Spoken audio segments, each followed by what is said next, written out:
Wabarakatuh. Waalaikumsalam. Salam, Terima kasih Mbak Ulin sudah meluangkan waktu di hari-hari WFH. Ulin perlu diketahui bahwa adik-adik ini adalah angkatan 2018 yang sekarang sedang menempuh mata kuliah birokrasi pemerintahan. Atau adik-adik Mbak Ulin ini lulusan angkatan 2011 ya Mbak ya? Ya, betul, 2011. Ya, 2011. Undang para alumni ke kelas-kelas supaya bisa memberikan pengalaman praktik bekerja, karena nantinya adik-adik ini juga akan terjun di dunia kerja setelah mendapatkan gelar. Sekarang gelarnya Sarjana Ilmu Pemerintahan, Mbak Ulin. Iya, betul. Belum lanjut lagi, masih proses kayaknya. Iya. Masih asas, Mbak Ulin? Hadir juga di sini mata kuliah ini diampu dua dosen, ya saya dengan Pak Ali Rosikin, Mbak. Pak Ali Rosikin ini sudah hadir juga di dalam Zoom ini, dan insya Allah beliau yang akan memandu Mbak Ulin, karena ini kebetulan saya bertabrakan dengan rapat fakultas dengan dekanat. Jadi nanti setelah memberikan prolog, mohon berkenan waktu seluas-luasnya untuk Mbak Ulin, untuk bisa memberikan more experience about the pathology ya terhadap adik-adik semester 4. Kemudian nanti juga akan dipandu oleh Pak Ali sebagai moderatornya. Nanti harapannya teman-teman angkatan 2018 bisa menggali informasi. Kalau selama ini berkutat dengan teori dan konsep, kemudian saat Mbak Ulin hadir di dalam kelas ini, semoga bisa menggugah adik-adik kekepuannya gitu ya. Kekepuan bagaimana sebenarnya dinamika yang ada di tingkat pusat itu. Karena memang kepo itu sangat penting dan juga sangat dianjurkan. Saya kira begitu mungkin prolog dari saya. Saya sekaligus mohon live ya teman-teman dan Mbak Ulin. Terima kasih, Pak Amin. Karena aplikasinya mau tak lanjut dipakai untuk rapat. Ya, baik. Monggo silakan, Pak. Terima kasih. Baik, Assalamualaikum warahmatullahi wabarakatuh. Waalaikumsalam warahmatullahi wabarakatuh. Salam sejahtera untuk kita semua.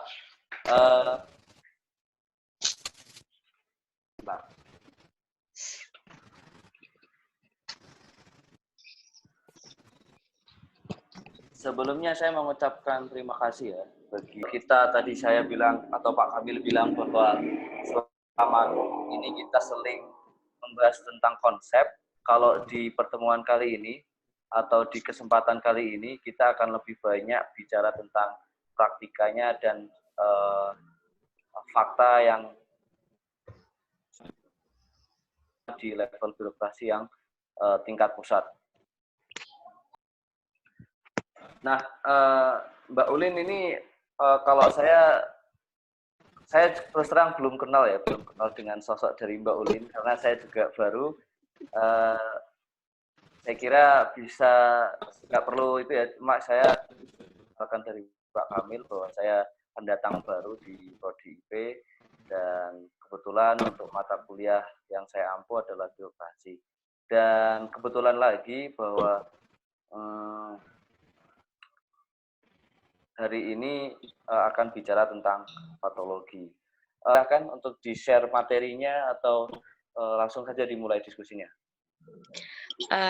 Sebelumnya, selamat siang teman-teman semua. Perkenalkan, nama saya Ulin Nafiah, saya angkatan 2011. Sebelumnya terima kasih dan salam kenal untuk Pak Ali dan semua teman-teman. Sebuah kehormatan saya bisa bergabung menjadi bagian dari kelas online hari ini. Sebelumnya selamat berpuasa untuk teman-teman yang menjalankan dan semoga selalu sehat di kondisi yang tentu tidak mudah untuk kita semua gitu. Sedikit cerita gimana saya bisa sampai ke Bappenas gitu. Dulunya kita kan ada program magang ya. Kalau di pemerintahan pastinya. Dulunya saya magang di BKK Dinas yang mengenangani kependudukan itu. di bagian desanya. Kemudian setelah itu saya magang di kantor staf presiden. Waktu itu ada program magang setelah saya lulus gitu. Akhirnya coba-coba untuk magang. Magangnya kalau di pusat itu biasanya 2 sampai 3 bulan gitu. Dan saya memilih magang setelah lulus gitu. Kenapa? Karena harapan saya akan mendapatkan gambaran kerja nyata dan kesempatan kerja yang lebih gitu dibandingkan ketika saya masih mahasiswa. Gitu. Kemudian setelah magang, saya lanjut di Kemenpan, di Kementerian Pendidikan Aparatur Negara. Jadi kebetulan ketika magang, itu saya menangani terkait dengan layanan aspirasi pengaduan online rakyat atau lapor. Nah, kemudian setelah saya selesai magang, lapor ini ditransisikan dari kantor staf presiden di Kementerian Pan RB bersama dengan Ombudsman gitu. Jadi di lapor saya 2 tahun sebagai analis pengaduan dan sebagai analis data. Setelah itu saya gabung di Bappenas yang mengurusi bagian kepemudaan. Gitu. Mungkin itu sih perkenalan sedikit dari saya. Langsung aja saya ada share beberapa materi. Kalau misalnya kita berbicara tentang teori, kayaknya dari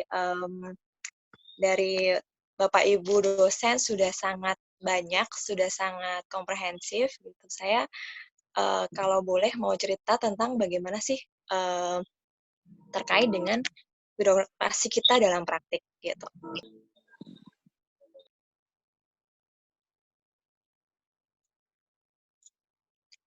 Karena kita semua bagian dari pemuda, saya mau sedikit cerita nih tentang dari pemuda dulu gitu. Jadi kebetulan saya di Bappenas, di Direktorat Keluarga, Perempuan, Anak, Pemuda dan Olahraga itu di bidang kepemudaan gitu. Jadi bagaimana membangun bagaimana program pemuda yang lebih baik, bagaimana membangun kebijakan gitu. Jadi, ketika kita bicara pemuda, angkanya ada berapa sih gitu. Jadi kalau teman-teman melihat di layar masing-masing dari 2010 sampai 2019 itu ada sekitar pembangunan pemuda tuh turun gitu. Tapi di tahun 2017 sampai 19 stagnan gitu. Dan jumlah pemuda itu yang paling banyak di Pulau Jawa, ada 55,28%. Yang mana artinya ya pemuda kita ternyata terpusat di Pulau Jawa gitu. Dan dari jumlah penduduk Indonesia, 1 dari 4 penduduk itu adalah pemuda. Artinya ada 64,19 juta jiwa penduduk Indonesia yang pemuda nih gitu. Nah, pemuda di sini siapa sih gitu. Jadi kalau kita bicara pemuda dalam konteks Indonesia itu jelas segmennya, yaitu adalah mereka warga negara Indonesia yang berusia 16 sampai 30 tahun. Teman-teman bisa melihat ini karena kita sebagai pemuda harus tahu dong, misalnya kita mau dibawa kemana sih dan ada nggak sih dasar hukum terkait dengan pemuda gitu. Teman-teman bisa lihat di Undang-Undang Nomor 40 Tahun 2009 gitu. Selanjutnya terkait dengan peran pemuda itu sendiri gitu. Kalau kita sebagai pemuda kan biasanya kita manut-manut aja nih, iya-iya aja gitu. Nah, jadi sebenarnya peran pemuda itu dari pemerintah diharapkan bisa menjadi, selain menjadi target grup atau menjadi objek pembangunan, dia bisa juga menjadi subjek nih, bisa jadi pelaku. Nggak hanya sebagai penerima manfaat atau beneficiaries, tapi juga dia bisa sebagai kolaborator, sebagai inisiator juga gitu. Dengan potensi yang dimiliki oleh pemuda dengan jumlah yang banyak, dengan jaringan dia, dengan akses dia, dengan pengetahuan dia terhadap teknologi yang luar biasa gitu. Diharapkan kita semua pemuda tuh bisa berdampak, bisa berpartisipasi dalam pembangunan gitu. Misalnya dengan membuat platform di social movement atau apapun yang bisa berdampak nih dari usaha kecil, dari hal-hal kecil yang bisa kita lakukan gitu. Kalau misalnya teman-teman mahasiswa mau buat kayak misalnya gerakan untuk mengedukasi masyarakat terkait dengan birokrasi, nah itu bisa juga tuh. Selanjutnya adalah terkait dengan pembangunan pemuda, teman-teman bisa lihat di indeks pembangunan pemuda atau di statistik pemuda yang bisa diakses melalui internet, dari website gitu.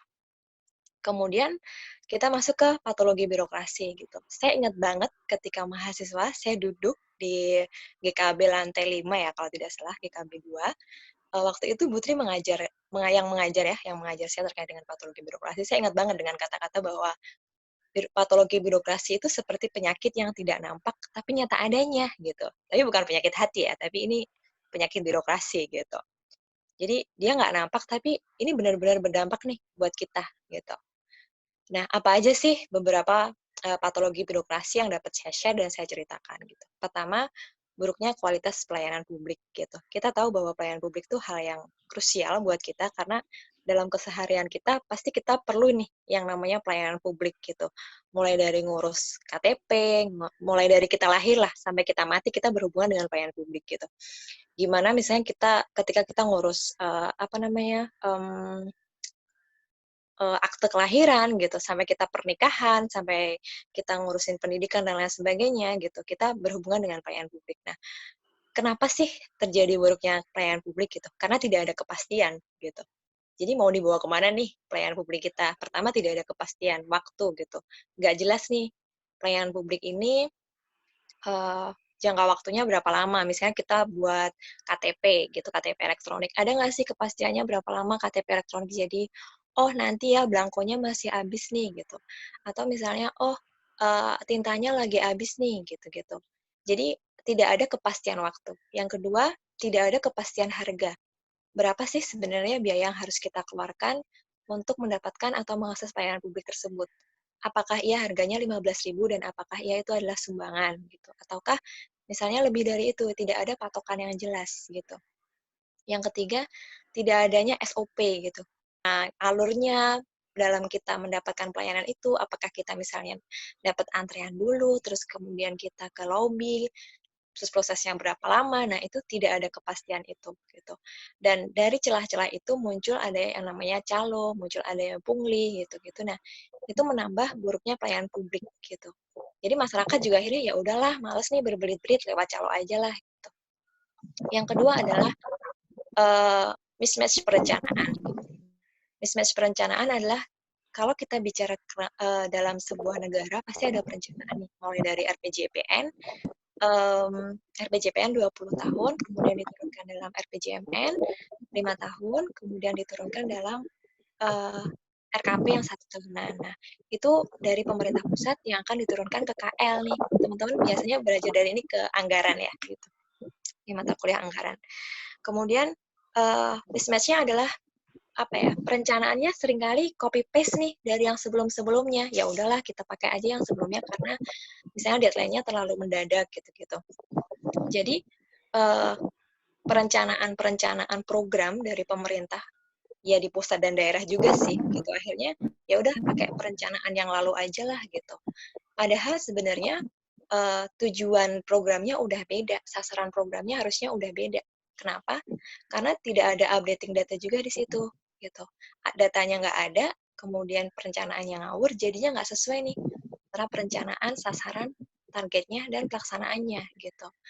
Kalau kata BPS itu bilang kalau perencanaan tanpa data itu, membangun data itu memang mahal gitu. Tapi membangun atau merencanakan tanpa data itu lebih mahal lagi. Kenapa? Karena cost-nya lebih mahal. Cost yang kita keluarkan lebih mahal dan nggak tepat sasaran. Jadinya perencanaan yang dikonsepkan dengan implementasinya akan jauh berbeda nih, gitu. Kemudian yang selanjutnya adalah tata kelola pemerintahan yang belum optimal, gitu. Kalau kita bicara tata kelola pemerintahan yang belum optimal, ya kita tahulah pasti ada ego sektoral gitu dan apa ya, ada overlapping kepentingan, kemudian ada political will yang di situ yang berperan juga gitu. Kalau kita bicara terkait dengan ego sektoral, ya kita sebagai anak pemerintahan pasti seringkali dengar dengan segala sesuatu yang berakhir dengan ini, misalnya sinergi, kemudian kolaborasi, koordinasi, harmonisasi, apa namanya, orkestrasi kebijakan dan lain sebagainya yang itu sangat mudah diucapkan, tapi ketika dilakukan, diimplementasikan itu susahnya setengah mati nih gitu. Karena untuk apa ya, membangun sebuah program atau kebijakan yang kolaboratif tuh ada banyak bidang nih, ada banyak sektor gitu. Kemudian yang terakhir adalah penyalahgunaan wewenang nih. Kita semua tahu bahwa efek dari ini adalah korupsi gitu. Entah korupsi kewenangan, entah korupsi dalam bentuk apa namanya, uang untuk memperkaya diri dan lain sebagainya gitu. Kenapa sih ada penyalahgunaan wewenang gitu? Bisa bermacam-macam karena lingkungan kita yang memang mendukung untuk itu, bisa memang ada celah untuk itu, atau memang karena merit sistemnya yang dari awal nggak bener nih, yang rekrutmennya dari awal nggak bener nih, gitu. Lalu selanjutnya, pertanyaan selanjutnya adalah, apa iya semua ini kayak masalah aja sih gitu? Terus apa dong yang bisa dilakukan oleh pemerintah gitu untuk mengatasi permasalahan patologi birokrasi ini gitu. Nah, sebenarnya ada beberapa way forward yang udah dilakukan. Yang pertama adalah membangun National Complaint Handling System gitu. Jadi terkait tadi dengan buruknya pelayanan kualitas publik yang buruk gitu. Pemerintah sebenarnya sudah membangun National Complaint Handling System gitu atau sistem pengaduan nasional yang terpadu gitu. Kalau teman-teman pernah dengar namanya lapor, layanan aspirasi pengaduan oleh rakyat, itu adalah sistem pengaduan pelayanan publik yang udah dibangun oleh pemerintah yang tadi saya ceritakan. Dia adalah kolaborasi dari kantor staf presiden, kemudian ombudsman, dan Kemenpan. Nah, lapor ini sebenarnya sudah secara nasional nih dibangun dan sudah terpadu, dan karena dia sudah terpadu, sudah terhubung dengan semua kementerian lembaga, dia bisa menangani pengaduan itu secara tuntas gitu, dan pengaduan itu bisa aspirasi, bisa pelayanan publik, bisa permintaan informasi terkait apapun gitu. Dan dia sudah terhubung lebih dari 50% pemerintah daerah di Indonesia gitu.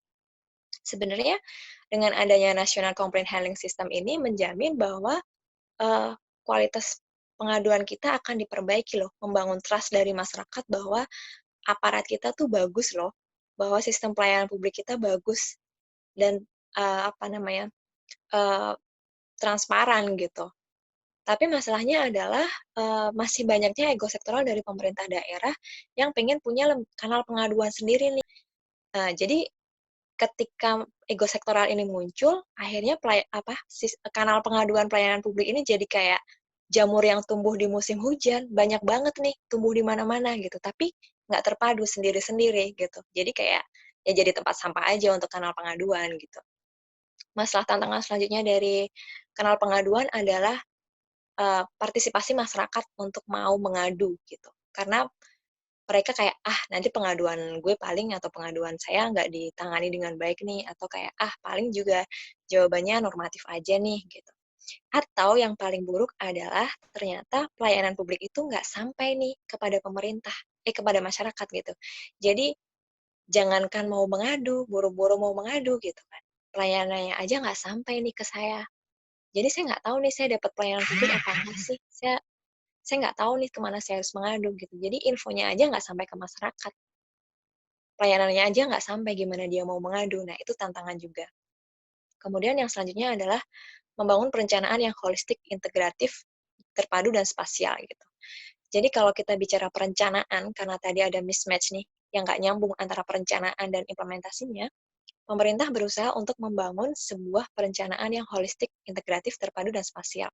Holistik maksudnya menyeluruh, integrasi itu antara satu sama lain juga nyambung, terpadu, dan spasial. Jadi ada unsur kewilayahannya tuh di situ gitu. Nggak semuanya disamaratakan gitu, karena ketika kita bicara pemerintah pusat, mereka akan melihatnya secara helikopter view, secara gambaran umumnya kayak mana sih membuat kebijakan. Nah, ketika diturunkan ke KL atau ke Pemda atau ke yang lebih kecil lagi gitu, itu ada unsur kewilayahan atau spasial di situ yang harus diwadahi gitu. Jadi harus dipastikan bahwa perencanaan program itu memenuhi unsur kewilayahan. Jadi nggak ada mismatch nih gitu. Yang kedua juga pemerintah sebenarnya sudah mulai membangun sistem untuk perencanaan. Jadi ada namanya sistem Krisna, itu ketika perencanaan KL akan memasukkan programnya di sistem Krisna, kemudian juga akan untuk perencanaannya, untuk penganggarannya akan dimasukkan di satu DJA. Nah, kalau satu DJA ini punya Kemenkyu, Krisna ini punya Bappenas gitu. Jadi akan ada integrasi tuh di situ, karena perencanaan dan penganggaran kita di dua tempat yang terpisah gitu. Bagaimana menyatukan perencanaan, penganggaran, dan KL terkait gitu. Itu ada namanya trilateral meeting. Jadi misalnya Bappenas sebagai perencana, kemudian Kemenku sebagai badan yang mengelola anggaran, ada KL nih. KL yang menjalankan program. Ketiga lembaga atau kementerian tadi akan bertemu membahas bagaimana programnya, bagaimana menyepakati sasarannya, yang dituangkan dalam trilateral meeting yang akan menjadi dokumen rujukan bersama untuk realisasi dan uh, besaran anggaran yang akan diberikan gitu. Biasanya ketika kita bicara itu dilakukan di tahun sebelumnya. Jadi ketika kita bicara perencanaan tahun 2020 udah dilakukan di 2019 nih gitu. Dan menurunkan. Kalau perencanaan kita kan ada bottom up dan top down gitu. Biasanya apa ya? Pusatnya udah merencanakan bagus, ketika diturunkan mereka beda lagi nih gitu, karena bilangnya kan dulu saya nggak ikut merumuskan itu gitu. Jadi rotasi dan mutasi itu juga jadi tantangan untuk apa ya, menjalankan program dan memastikan perencanaan berjalan gitu. Jadi misalnya kan saya masih baru Pak, jadi saya nggak tahu nih kalau misalnya ada program begini, mohon maaf barunya ternyata udah setahun gitu. Jadi ya maksudnya berbagai alasan terkait dengan mutasi rotasi itu juga menjadi tantangan. Kemudian terkait dengan buruknya tata kelola pemerintahan. Hal yang dilakukan pemerintah adalah dengan menyusun peta jalan bersama atau roadmap atau grand design. Tipnya sekarang adalah money follow program, bukan money follow function. Gitu. Jadi programnya dilakukan oleh KL apapun, ya uangnya satu gitu. Jadi harus sinerginya harus dapat, harmonisasinya harus dapat, dan siapa yang menjalankan apa namanya leading sektornya di mana itu harus jelas. Salah satunya pemerintah memastikan itu berjalan dengan menyusun roadmap atau grand design gitu. Jadi sama-sama punya jalan yang sama, punya jalan satu, punya pandangan yang satu untuk mencapai tujuan yang sama. Ini sangat mudah disebutkan, dikatakan gitu, tapi sungguh ini menjadi hal yang sangat sulit untuk dilakukan. Bahkan kita bisa menyusun sebuah roadmap itu 2, 3, 4 tahun sampai berganti pimpinan, nanti dirubah lagi gitu. Jadi benar-benar butuh nafas yang panjang dan kesabaran dari semua pihak. Karena itu tadi tidak mudah untuk menyatukan banyak KL, belum lagi berganti pimpinan dan lain sebagainya. Kemudian yang terakhir adalah memperbaiki merit system yang lebih transparan. Jadi teman-teman semua nih yang sekarang lagi jadi mahasiswa statusnya gitu, ketika lulus mungkin ada yang mau jadi PNS, mungkin ada yang mau menjadi bagian dari pemerintahan, jadi ASN gitu.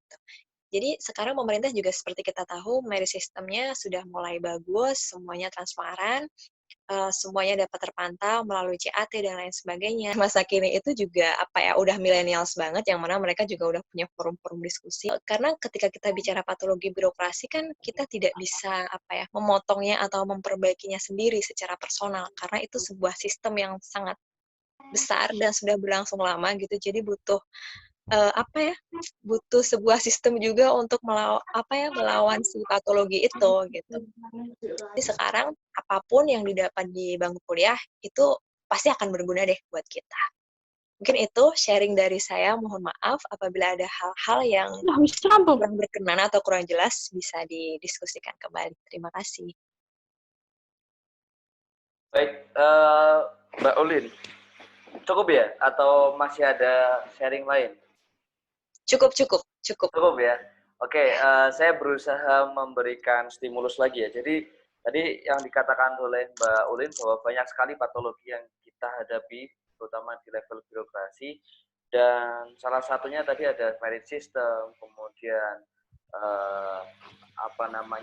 complaint handle sistemnya kita juga masih belum berjalan dengan baik.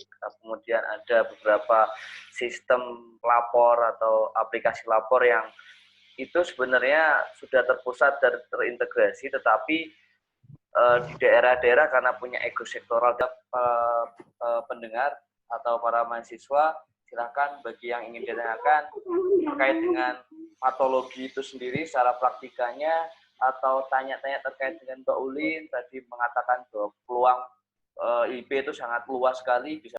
Oke, silakan Rizky. Silakan Juda.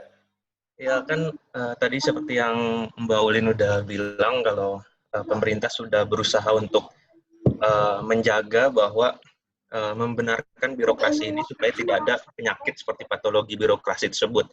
Nah, lalu juga di awal Mbak juga sudah menjelaskan mengenai pemuda, di mana ya kita tahu semua bahwa pemuda adalah penerus bangsa, di mana kita nanti akan mungkin kita bisa bergabung dengan Mbak Ulin atau bisa menggantikan Mbak Ulin nantinya di pemerintahan. Nah, yang ingin saya tanyakan adalah bagaimana cara kita sebagai pemuda ini untuk membentengi diri kita agar tidak ikut arus dalam patologi birokrasi tersebut. Karena terkadang kita mempunyai idealisme bahwa kita tidak akan pernah terpengaruh dengan penyakit patologi seperti itu. Kita Iya. di Bank Indonesia, pemerintah kita selalu bilang bahwa pemerintah ini salah, pemerintah harus lebih benar. Tapi ketika kita masuk, kita mau tidak mau harus mengikuti alur yang ada di dalamnya. Dan kadang alur yang di dalamnya itu pun mengajarkan kita untuk tidak benar. Tapi mau tidak mau kita harus ikut karena begitulah dinamika yang ada di dalam pemerintahan. Jadi bagaimana bagi Mbak ini, pemuda-pemuda dan pemudi di Indonesia ini yang ingin masuk ke ranah pemerintahan, bagaimana kita untuk membentengi diri kita agar bisa tetap menjaga idealisme kita dan bisa menjaga birokrasi itu lebih baik. Seperti itu. Terima kasih. Saya Arif Rahman Saleh 008. Kenapa apa itu? Apakah bisa jadi tata kelola pemerintah yang belum optimal akan menciptakan korupsi? Oke, Arif. Tata kelola bisa menyebabkan korupsi atau tidak, ya? Baik, silakan. Saya mau nanya. Oke, Zahra. Saya mau nanya. Terkait dengan salah satu patologi birokrasi, yakni kualitas ASN yang masih belum optimal dalam mendukung kinerja pemerintah. Nah, kan ada upaya salah satunya yang bisa dilakukan dengan memberikan diklat kepada para ASN. Kemudian mengingat akan hal ini, ada isu terkait dengan reformasi birokrasi yang dilakukan perombakan terhadap pemangkasan eselon gitu, Pak. Kemudian menurut Bapak dan Mbak Ulin sendiri, apakah itu bisa menjadikan ASN untuk lebih optimal? Karena kan kalau adanya diklat, itu tentu membutuhkan uang yang lebih. Kemudian kalau birokrasinya dipangkas, otomatis kan birokrasinya makin sedikit dan lebih mudah lagi untuk melaksanakan diklat. Nah, namun pertimbangannya kan juga mesti terjadi banyak PHK yang akan mengakibatkan akibat pada bidang sosial dan ekonomi. Seperti itu, Pak. Baik. Saya kira Mbak Ulin kita 3 pertanyaan dulu ya, baru nanti kita lanjutkan ke sesi selanjutnya. Baik. Baik, terima kasih. Saya mau berusaha menjawab, tapi ini diskusi saja ya teman-teman. Jadi sangat terbuka karena kita anggap aja kita sama lah, seumuran lah gitu ya. Jadi siapa aja yang mau menambahi, silahkan. Ini pertama dari Mas Rizky Yuda ya. Gimana sih biar kita para pemuda harapan bangsa ini tidak terbawa dengan arus gitu ya. Jadi pertama, kalau kita mau di pemerintahan, mau tidak mau mohon riset dulu nih KL-nya tipikal yang KL seperti apa gitu. KL atau pemerintah daerahnya kayak mana nih? Karena menurut saya gini, kita pemuda itu masih kayak rawan dan labil ya, maksudnya perpindahan secara psikologis, nilai-nilai yang kita anggap benar itu akan terus berkembang dengan ketemu banyak orang, dengan ketemu banyak nilai-nilai baru gitu. Jadi cari sistem atau circle yang bagus gitu. Jadi misalnya kita pertama riset dulu nih, riset gitu. Jadi misalnya aku mau masuk di lembaga penelitian X atau aku mau di kementerian nih, tapi lihat dulu kementerian apa nih. Jadi risetnya adalah pertama lihat track record-nya KL tersebut. Yang kedua bisa tanya siapa aja gitu, teman, saudara, kakak, alumni atau siapapun yang tahu terkait dengan KL tersebut gitu.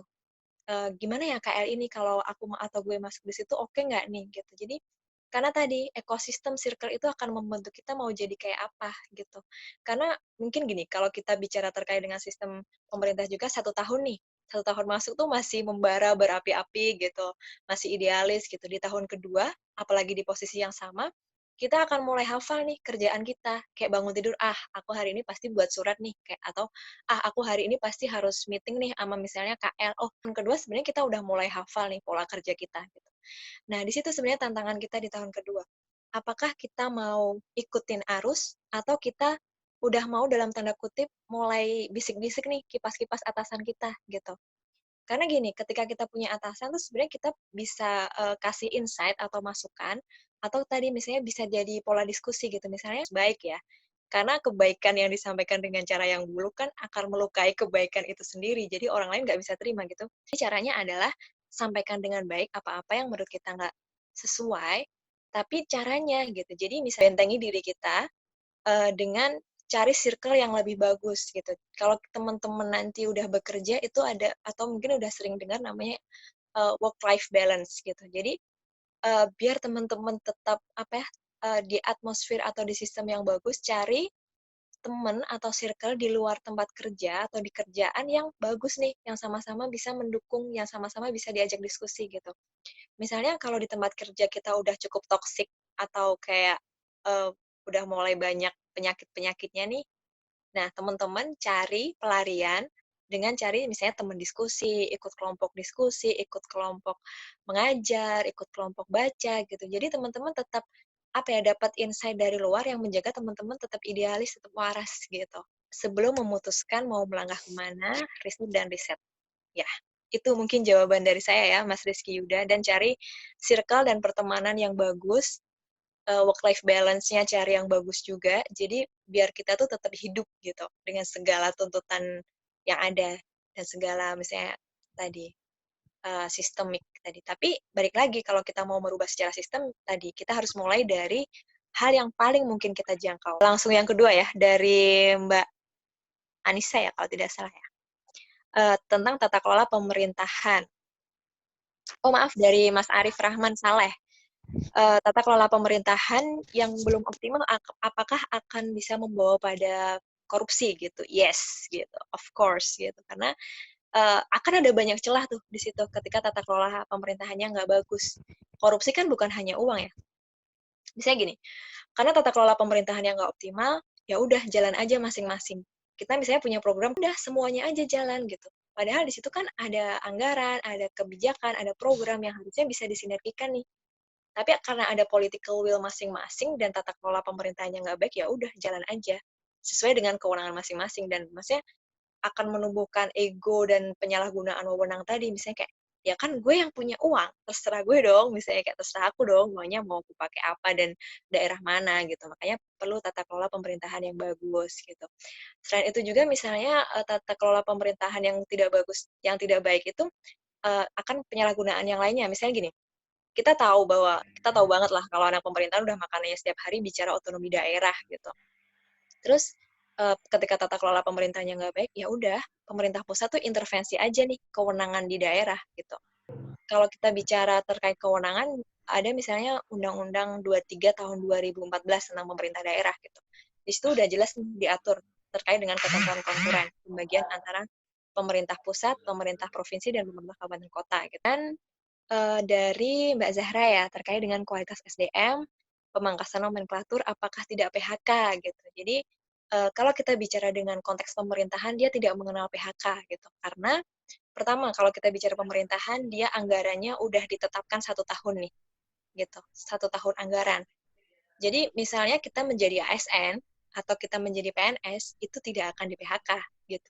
Kalau PNS nanti ada prosedurnya sendiri yang lebih mengikat. Bagaimana ketika dia mau memutuskan atau diputus sebagai PNS itu alurnya panjang banget gitu. Nah, kalau kita sebagai ASN, jadi ASN adalah mereka yang bekerja di pemerintah baik PNS atau bukan. Nah, katakanlah ASN yang non-PNS nih, gitu. Dia nggak mungkin diputus sepihak oleh pemerintah atau si pemberi kerja atau KL ya, gitu. Karena dia udah masuk nih di 1 tahun anggaran kontraknya dia, gitu. Investing in people itu nggak mahal sih sebenarnya, karena SDM adalah long last kan. SDM adalah aset dari merit systemnya aja. Mereka udah banyak KKN nih, kayak ya udahlah dia kan temennya temen aku, atau ya udahlah dia kan sepupunya sepupu aku gitu kan. Jadi kayak ada banyak jaringan keakuan yang dekat gitu. Itu akan tadi memunculkan sistem-sistem yang SDM-nya jadi kurang bagus juga karena standar kompetensinya dia tuh nggak ada. Jadi kayak ya udah asal masuk aja. Padahal selain dia misalnya masih ada loh SDM yang lebih bagus. Nah, akhirnya ketika budaya ini muncul ya selamat gitu. Itu akan menumbuk akan kacau nih SDM-nya dia gitu. Nah, apakah itu nggak merugikan? Enggak gitu, karena ketika investing uang di SDM itu akan menjadi aset yang berharga nih untuk menjalankan KL tersebut, membawa KL tersebut juga. Tidak ada eselon 3, langsung eselon 1, 2. Ada baik dan tidak baiknya gitu. Tidak baiknya adalah gini, tidak semua kementerian akan cocok menurut saya ya. Posisikan tugas dengan siapa melakukan apa, nah itu akan akan agak sulit ya gitu. Rantai komunikasinya, rantai disposisinya harus harus dibangun dengan lebih baik sesuai dengan dibalikan ke KL terkait pastinya gitu. Cuman tidak cocok untuk semua KL. Tapi ya mungkin baiknya adalah rantai birokrasinya lebih sedikit. Dari saya, dari beberapa pertanyaan tadi, teman-teman dan Pak Ali, terima kasih. Baik, terima kasih Mbak Ulin. Saya buka untuk sesi kedua. Barangkali ada yang masih ingin ditanyakan terkait dengan praktika birokrasi di pemerintahan, terutama di KL ya, Kementerian Lembaga. Tadi salah Mbak Ulin sering menggunakan istilah KL ya. Kalau teman-teman belum tahu, Kementerian dan Lembaga. Ya. Karena kalau di sesi kelas tuh biasanya memang ada satu perbedaan Mbak Ulin, kalau saya boleh men-trigger teman-teman ya. Jadi kalau misalnya tadi di praktika misalnya terkait dengan merit ya, oke, di level eselon 1 dan 2 di pemerintahan pusat, di kementerian lembaga itu biddingnya itu lebih efektif. Tetapi kalau kita lihat beberapa kasus misalnya lelang jabatan pun sebenarnya nggak unclear juga kan, karena misalnya kalau kita lihat di pernah kejadian di Kementerian Agama, kemudian Kementerian betul, meriset dari yang dikatakan Mbak Ulin tadi, kita kalau mau masuk ke KL itu juga perlu meriset kira-kira KL mana ini yang supporting bagi kita, gitu, support bagi idealis kita. Nah itu bisa menjadi arah atau pandangan bagi teman-teman yang nantinya ingin berkarir di kementerian atau lembaga. Oke, saya kira itu. Ada pertanyaan lain? Silakan Nur Anissa. Ya, saya Nur Anissa dari kelas C, Ilmu Pemerintahan, NIM 145. Saya mau nanya, Mbak. Ini kan berbicara mengenai patologi birokrasi. Dari seperti yang Mbak jelaskan tadi mengenai patologi, ya benar nggak sih? Patologi birokrasi ternyata banyak sekali ya dampaknya. Terus yang menjadi pertanyaan saya itu, mungkinkah birokrasi masa depan untuk mewujudkan tata kelola pemerintahan yang baik bisa terwujudkan apabila patologi dari birokrasi ini masih tetap ada, walaupun dengan adanya reformasi birokrasi, yang mana adanya reformasi birokrasi itu untuk meminimalisir hal-hal yang seperti itu. Nah, lantas bagaimana gambaran untuk birokrasi masa depan bila patologi birokrasi yang mungkin saat ini masih ada itu seperti apa, Mbak? Mungkin itu saja. Baik. Kita tampung dulu ya. Nanti barangkali ada pertanyaan lain dari teman-teman. Oke, silakan. Saya, Pak. Oh ya, silakan. Mbak Ulin, saya ingin bertanya, apakah jika misalkan dari penelitian ASN itu sesuai dengan sistem merit, apakah itu dapat mengurangi patologi birokrasi? Terima kasih. Kira dua dulu ya, Mbak Ulin, nanti barangkali ada pertanyaan lagi akan kita lanjutkan lagi. Oke, baik.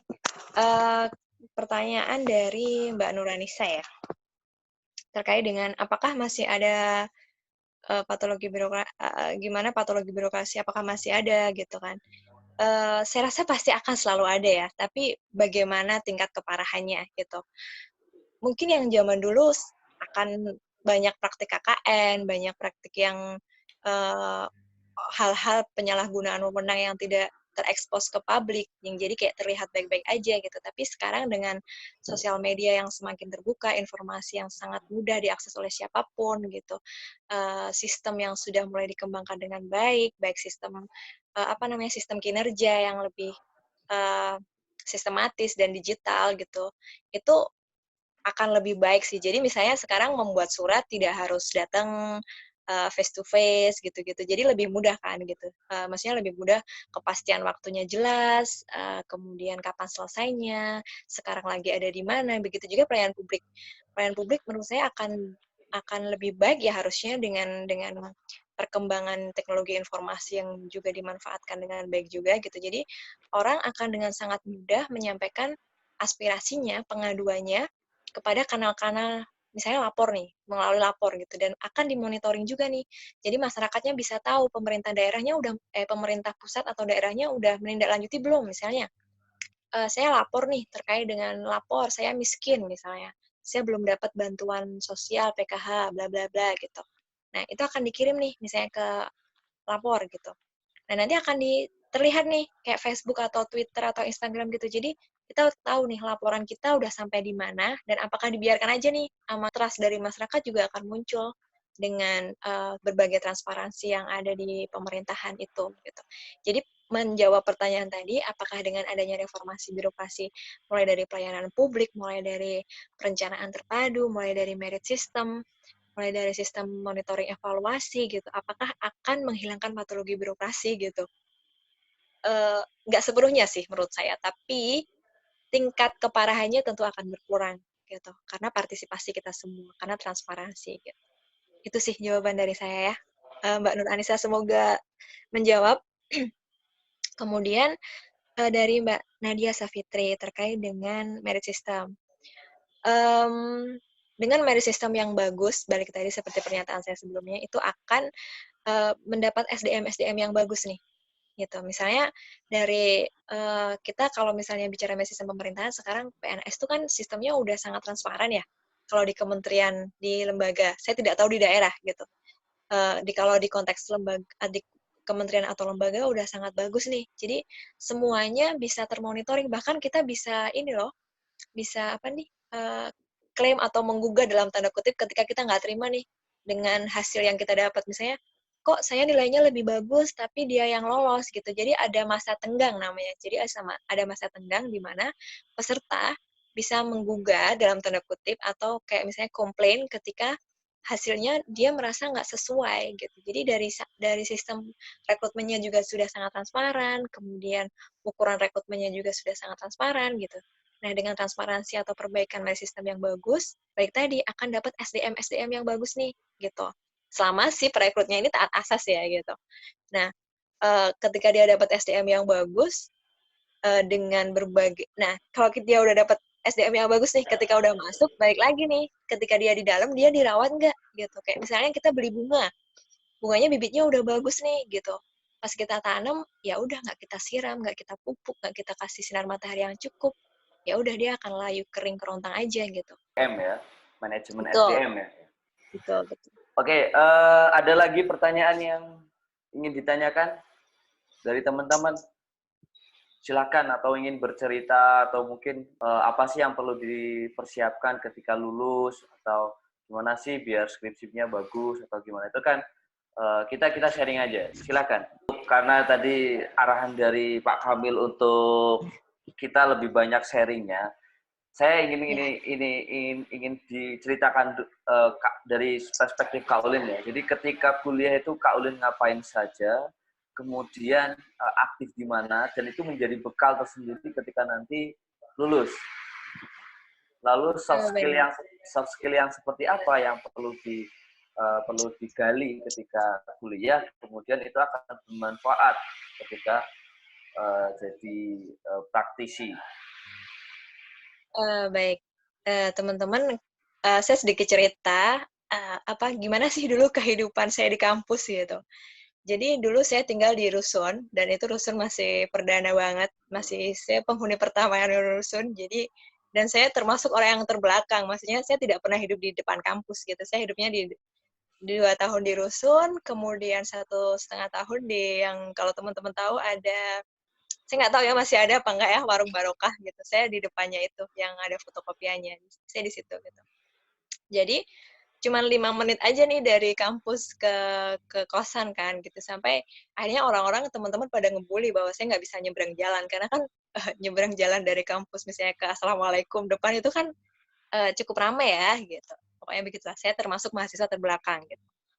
Karena saya tinggalnya di belakang kampus terus gitu. Kemudian dulu pastinya apa ya, karena kan dulu di bidang pemerintahan ini menarik banget, dunia baru buat saya gitu. Karena dulu saya dari IPA kemudian ngambil ilmu pemerintahan tuh kayak wow, dunia baru nih gitu. Karena biasanya kan kita tidak dituntut untuk banyak diskusi, kita tidak dituntut untuk menghadapi berbagai dinamika kelompok gitu. kalau di bukannya bermaksud mensegmentasikan jurusan tertentu, tapi kalau di dulu jurusan IPA kan pasti teman-teman misalnya lebih banyak berbicara rumus dan lain sebagainya gitu. Ketika masuk pemerintahan, wow menarik sekali gitu. Jadi saya banyak ikut forum diskusi meskipun saya nggak berani ngomong gitu karena masih aduh gimana nih, saya nggak paham nih apa pembicaraannya gitu. Jadi pernah saya ikut beberapa kali diskusi, saya diam aja bengong gitu karena saya nggak tahu nih topiknya apa, tapi ya saya ikut-ikut aja gitu. Dan nanti ketika pulang, misalnya udah di kosan atau di itu kayak terpikirkan, oh tadi kenapa bicara ini ya gitu. Terus cari-cari kayak gitu-gitu. Nah, kemudian dari rajin ikut diskusi tadi kayak berani ngomong nggak ya gitu. Jadi mulai berani berpendapat, mulai berani ngomong ya meskipun setelah ngomong itu kayak deg-degan banget gitu kayak aduh bener nggak ya yang tadi saya omongin gitu. Nah lama-lama jadi kayak ya udah terbiasa aja gitu. Itu maksudnya by proses ya teman-teman untuk bisa menghadapi dinamika kelompok, bisa menyampaikan pendapat dengan baik itu menurut saya harus diasah terus, terus dilakukan gitu dan menurut saya nih anak-anak ilmu pemerintahan tuh cukup bagus ya dalam public speaking-nya dalam kepemimpinannya ya kalau di FISIP ya gitu karena beberapa tahun kayaknya track record-nya HMJ, BEM itu banyak-banyak anak pemerintahan karena mereka kayaknya mempraktekkan dalam tanda kutip ilmu-ilmunya di kelas di dunia organisasi gitu. Nah kemudian di tahun kedua saya ikut HMJ gitu, himpunan mahasiswa jurusan. Di situ saya juga banyak belajar sih terkait dengan bagaimana ya ketika kita ada benturan ide dari teman yang lain gitu misalnya atau misalnya ketika menghadapi banyak hal yang tidak sesuai harapan gitu. Bukan bertepuk sebelah tangan ya, misalnya kayak, loh kok programnya jadi begini ya gitu. Misalnya nih, saya inginnya ada diskusi terkait bidang akademik sebanyak-banyaknya gitu. Pokoknya semua diskusi harus bidang akademik gitu. Tapi kan nggak bisa begitu gitu, karena ada juga misalnya non-akademik yang harus diwadahin. Nah, tadi benturan-benturan ide dengan teman-teman itu membangun karakter kita menjadi lebih toleran misalnya bisa lebih bagaimana ya ketika kita memanajemen konflik tadi gitu perbedaan pendapat dan lain sebagainya atau juga bagaimana belajar memperjuangkan kepentingan kita nih gitu dalam tanda kutipnya kayak gue mau ini ngajak beli gado-gado gitu. Tapi ternyata kan nih anak nggak mau nih gado-gado, maunya sate. Nah, gimana caranya ketemu jalan tengah untuk beli gado-gado gitu. Tapi ya bukan gado-gado ya, misalnya terkait dengan program apa, misalnya program belajar bareng di pemerintahan gitu. Tapi kok nggak ada orang yang mau belajar bareng, misalnya orangnya pada sibuk, misalnya gitu. Nah, gimana kita caranya untuk menarik minat mereka gitu. Mungkin mendatangkan pembicara atau misalnya narasumber yang menarik seperti itu. Selain itu, saya ikut diklat beberapa kali pelatihan menulis gitu. Dan menurut saya sarankan teman-teman untuk ikut kegiatan sebanyak-banyaknya apapun di dalam kampus atau di luar kampus karena itu akan membangun jaringan kita deh sesuai hobi aja deh gitu. Nggak harus terkait dengan mata kuliah atau hal yang substantif gitu. Misalnya hobi desain, ya udah ikut aja kelompok desain gitu. Misalnya hobi fotografi, ya udah ikut aja kelompok fotografi karena ketika kita udah masuk dunia kerja itu akan sangat berguna gitu. Misalnya kita ya udah kamu sebagai analis, tapi misalnya ketika kita turun lapang butuh loh kemampuan untuk mendokumentasikan dengan baik gitu. Atau misalnya kan aku anak pemerintahan, kenapa aku harus belajar data misalnya kayak gitu. Nah, itu juga sangat berguna ini kemampuan data ya teman-teman. Saya mau cerita sedikit nih. Jadi di pemerintahan itu kan kita dapat statistik juga kan gitu. Pengantar statistik waktu saya dulu gitu. Terus kemudian ketika dilapor saya udah mulai aware nih sama kemampuan statistik bukan kemampuan statistik ya tapi membaca data gitu. Jadi misalnya karena ketika kita jadi anak sosial harus ngomongnya harus berdasarkan data nih. Ketika mengambil keputusan, ketika kasih rekomendasi harus bicara data. Misalnya kita bicara tentang data pengangguran. Kata siapa data penganggurannya segitu juta? Mohon maaf Pak, ini kata saya ya, kata kamu misalnya kayak gitu. Jadi harus jelas nih sumber rujukannya mana, apakah Sakernas, apakah misalnya dari Kementerian Ketenagakerjaan, atau misalnya dari Disnaker gitu. Jadi harus bisa membaca data dengan baik. Nah kemampuan itu akan seiring berjalannya waktu akan kita bisa dapat nih gitu. Yang pasti ketika kita mau ngomong, ketika kita mau rekomendasikan sesuatu, ketika kita mau memaparkan masalah, data penting banget gitu. Jadi saya mengamati bahwa kalau anak FISIP atau anak pemerintahan tuh biasanya kalau pandai menulis dia tidak terlalu pandai ngomong gitu. Kalau dia pandai ngomong, dia nggak terlalu pandai menulis. Jadi dua kemampuan itu menurut saya harusnya bisa dikawinkan nih, bisa digabungkan dengan baik gitu. Jadi kalau kita pandai ngomong, ya udah kita akan maksudnya nguap aja sih omongan kita gitu. Beda kalau misalnya kita juga pandai menulis, jadi omongan kita itu diikat dengan artikel-artikel atau ya misalnya caption Instagram yang panjang boleh lah ya gitu. Atau misalnya nulis di blog pribadi atau misalnya di platform-platform digital, nah itu boleh. Yang penting sih kalau misalnya mau nulis, tulis aja dulu lah. Nggak tahu hasilnya kayak mana, yang penting tulis aja dulu.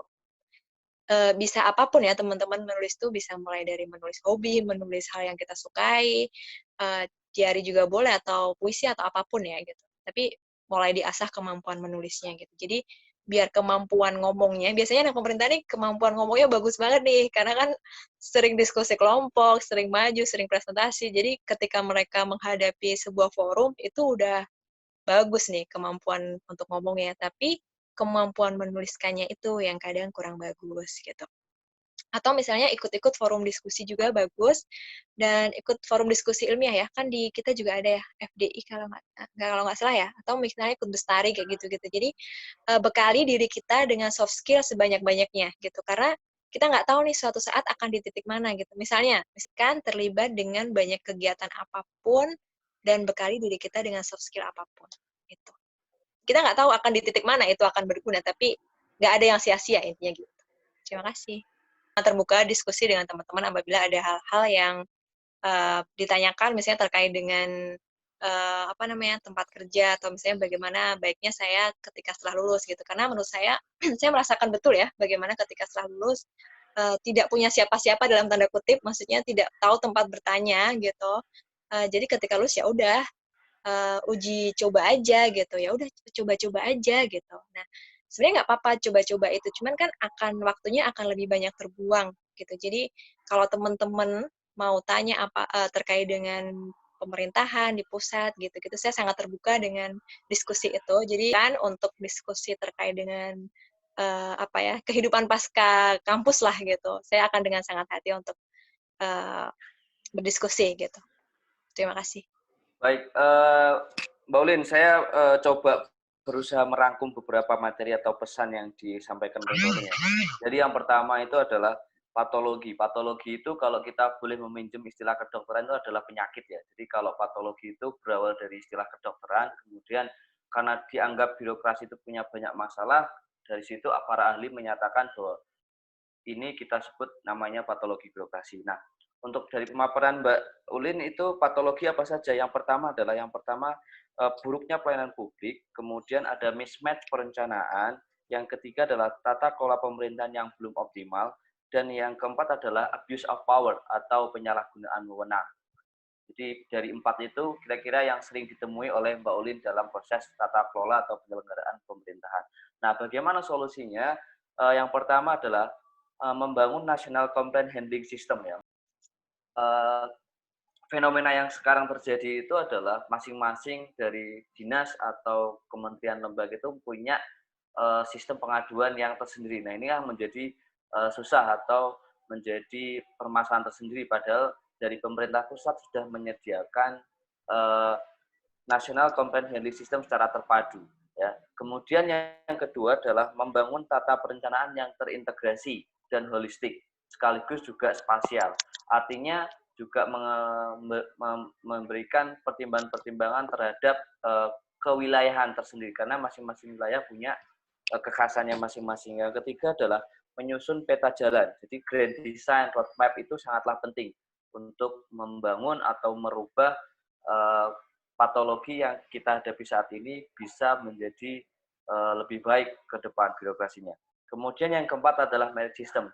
Tidak hanya sistem rekrutmen secara terbuka, tetapi ketika masuk juga menyelenggarakan merit system secara penuh ya. Jadi bukan merit system di awal saja, tetapi ketika sudah masuk harus ada treatment yang memang itu memberikan atau memberikan peluang kepada para ASN untuk meningkatkan kompetensinya sekaligus capacity building bagi KL-nya.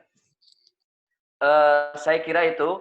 Saya tadi menangkap satu pernyataan yang penting untuk dipahami buat teman-teman. Yang pertama adalah membangun data itu mahal. Ya, saya berusaha mengutip dari pernyataannya Mbak Ulin. Ya. Membangun data itu mahal, tetapi membuat perencanaan kebijakan atau tata kelola pemerintahan tanpa data itu akan sangat fatal. Jadi itu sangat penting sekali ya. Kalian harus ngomong by data, kebijakan juga by data. Oke, saya kira itu Mbak Ulin. Saya minta satu kesan pesan buat teman-teman biar teman-teman ini semangat atau apalah intinya memberikan motivasi pada teman-teman.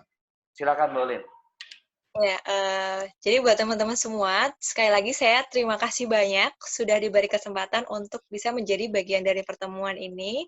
Saya senang sekali bisa berbagi cerita dan semoga tadi bisa sedikit memberikan gambaran bahwa kita ini, jurusan kita ini sebenarnya sangat diinginkan dan berharga loh, gitu. Jadi jangan setengah-setengah ketika kuliah, gitu, dimaksimalin waktu yang ada, karena ya selain kita akan merindukan kelas-kelas itu juga setelah kita lulus juga kita akan sadar bahwa oh gila ya ternyata dulu mata kuliah yang buat saya ngantuk itu sekarang harus saya perdalam nih, harus saya gunakan. Nah, kayak gitu-gitu nih. Jadi benar-benar optimalkan, jangan setengah-setengah deh gitu kalau ngikutin pelajaran, kalau berorganisasi, kalau berkegiatan, pokoknya kuliah tuh dimaksimalin dengan baik gitu.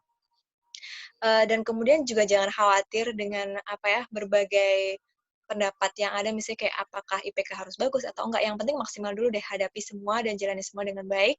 Kalau bisa lulus dengan baik, IPK baik ya oke. Kalau misalnya sibuk berorganisasi atau IPK-nya misalnya kurang baik, harus bertanggung jawab. Intinya adalah tahu apa yang kita mau dan jalani pilihan kita hari ini ya kuliah di pemerintahan dengan baik gitu. Karena tadi ketika kita udah lulus, saya yakin banget pasti apa yang kita pelajari itu berguna gitu. Pun mata pelajaran misalnya mata kuliah atau apa yang menurutnya aduh ini membosankan banget sih, tapi ketika lulus yakin itu akan ada nih suatu momen atau titik kayak wah gila nih kok ini kepake ya gitu, wah gila nih bersyukur banget dapat mata kuliah ini gitu.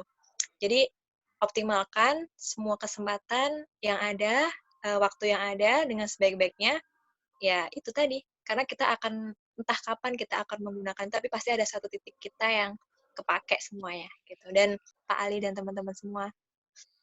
Baik, terima kasih sekali lagi buat Mbak Ulin, standing applause.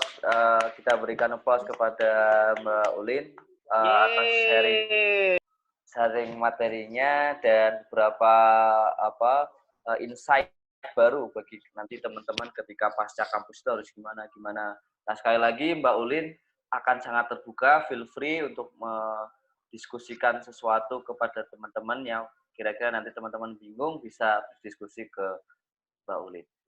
Saya kira itu teman-teman semuanya, apabila ada salah kata atau tutur kata yang tidak berkenan baik dari saya atau Mbak Ulin, saya minta maaf dan semoga apa yang kita diskusikan hari ini bermanfaat bagi kita semua. Saya kira